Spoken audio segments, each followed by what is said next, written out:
G'day everyone, welcome back to the Prehistoric Fauna Dinosaur Zoo. Today I am building a Ceratosaurus enclosure, and this enclosure took me an extra hour to build than the Hararosaurus. I definitely went way too big. I started it at close to 9 p.m. and then finished it at close to 12. I wanted it to be finished by 11, but that's not how it turned out. Anyway, the Ceratosaurus, it was either going to be the Dryosaurus, Allosaurus, or Ceratosaurus for this video, and I chose Ceratosaurus. I felt like this one was too big for the Dryo, so I might do Dryo in the next video. And I've already done 2 Allosaurus videos with the Fossils and Archaeology mod. One of which is taken down because I messed up the editing so hard, it was quite embarrassing. And the other Allosaurus video is still up, and I made that one because I messed up the editing on the other one. And I also just wanted to redo an Allosaurus enclosure.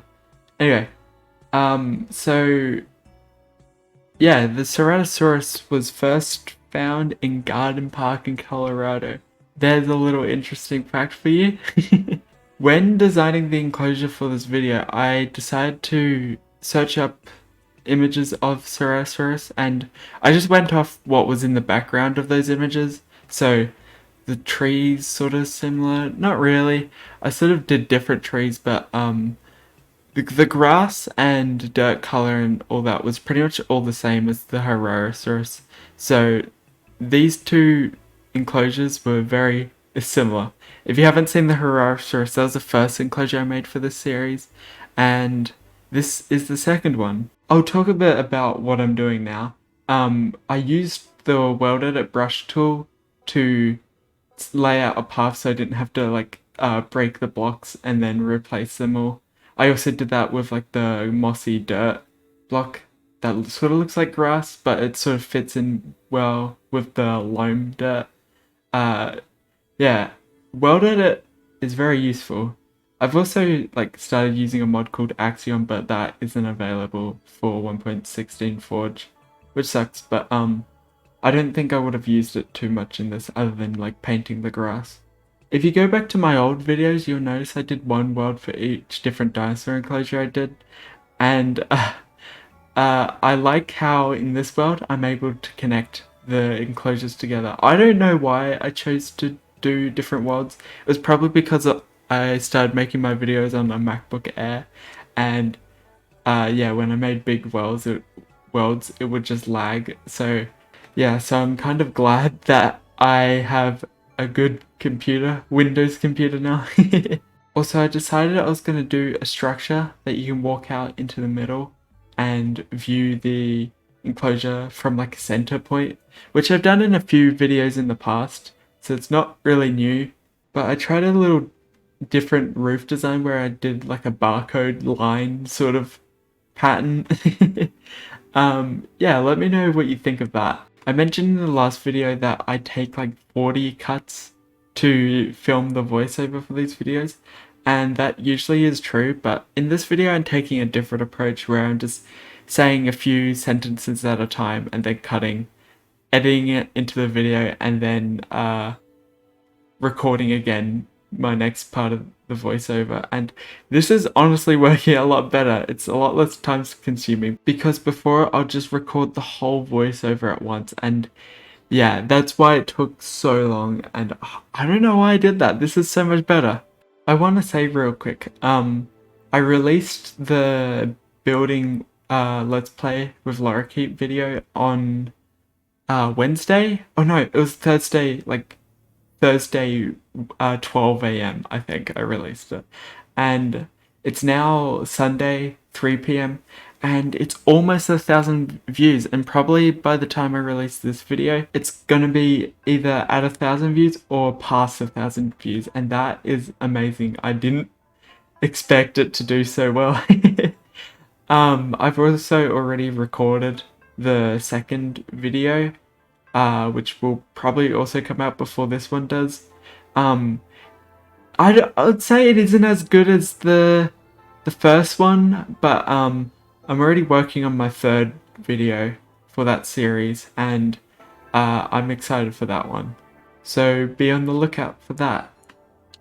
Anyway, you can see that I've built this massive cliff along the back of the base. I connected it to fences, the same fences I used in the Herrerasaurus. But yeah, I think the cliff turned out really well. I also put like a little forest on top of the cliff, but you don't see that until the end of the video. I think I cut it out in the recording. I also add this little cave so the Ceratosaurus can have privacy.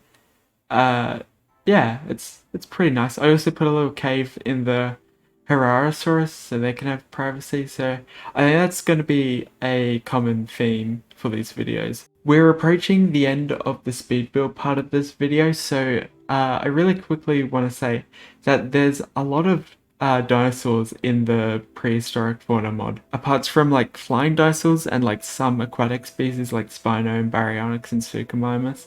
Yeah, so if you want to see a certain dinosaur, this mod probably has it. Yeah, minus the aquatic and flying ones. So yeah, let me know in the comments what you want to see, and I'll take that suggestion and I might build it in an upcoming video. Anyway, we're almost at the end of the speed build part of this video, so I'm just gonna end the voiceover here and I'll see you in game.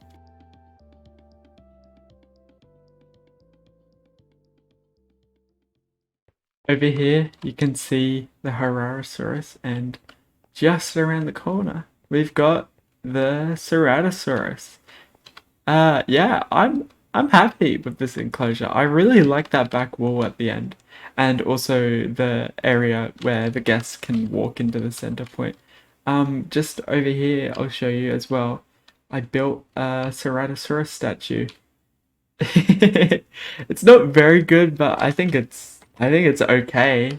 Now I will walk over and walk into the center area, and you can view the enclosure from in here.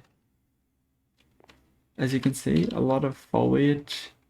No foliage on the paths. I think that makes sense. For some reason, the mod has caused the Ceratosaurus to all be asleep. I tried to turn sleeping off in the configs, but it didn't work for some reason.